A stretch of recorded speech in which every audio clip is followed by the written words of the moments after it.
আমরা যারা নতুন টেকনিশিয়ান রয়েছি তারা প্রতিনিয়ত যে ভুলটা করে থাকি, এই ভুলটা বলার আগে এক আফা আসছে সোলো চার্জিং সমস্যা নিয়ে।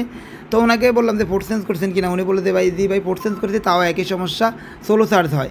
তো এখানে দেখতে পাচ্ছেন চার্জিং পোর্টটা একেবারে চকচকা রয়েছে, তারপরও সোলো চার্জিং হওয়ার কারণটা আমি দেখাই।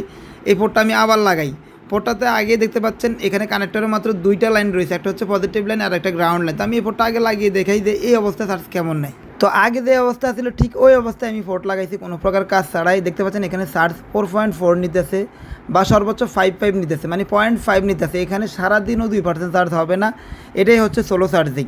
তো আপনি যদি এইভাবে 50 বারও পোর্ট পাল্টান তাহলে কাজ হবে না, আপনাকে পোর্ট পাল্টানোর পরও একটা কাজ করতে হবে, যেটা করলে চার্জ ফাস্ট হবে। তো চার্জিং পোর্টে বি বাস লাইন মানে পজিটিভ লাইন ছাড়া, গ্রাউন্ড লাইন ছাড়া আরও 3টা লাইন রয়েছে, যেটা হচ্ছে একটা ডিএম লাইন, একটা হচ্ছে ডিপি লাইন আর একটা হচ্ছে আইডি লাইন। তো এই চার্জ ফাস্ট হওয়ার জন্য ডিএম লাইন ডিপি লাইন দুইটাই দায়ী। এই দুইটা লাইনে যদি কোনো লাইন মিসিং থাকে, পোর্টের সাথে লাগানো না থাকে, তাহলে সেক্ষেত্রে সোলো চার্জিং হবে। তো এখানে মাঝখানে দুইটা লাইন মানে মাঝখানে 3টা লাইন মিসের মধ্যে 2টা ডিএম লাইন ডিপি লাইন রয়েছে, এই 2টা লাইন মিসিং রয়েছে। আমরা এই 2টা লাইন জাম্পার করে দিয়ে দেখি এখানে কাজ হয় কিনা। সোলো চার্জিং অথবা ফ্যাক্ট চার্জিংয়ের জন্য একটা অন্যতম কারণ হচ্ছে ডিএম আর ডিপি লাইন। যদি এই দুইটা জাম্পার করার পরে এই সমস্যা থেকে যায়, সেজন্য কী কাজ করতে হবে এই নিয়ে আমার ছোটো ছোটো ভিডিও রয়েছে। তো দেখতে পাচ্ছেন এখানে আই চার্জারটি লক্ষ্য করেন 1.77 নিচ্ছে। তো ভিডিওটি ভালো লাগলে অবশ্যই শেয়ার করে দিবেন। সোলো চার্জিং ফ্যাক্ট চার্জিং আসলে এই ট্রিকে অসংখ্য মোবাইল সলিউশন করে নিতে পারবেন ইনশাল্লাহ।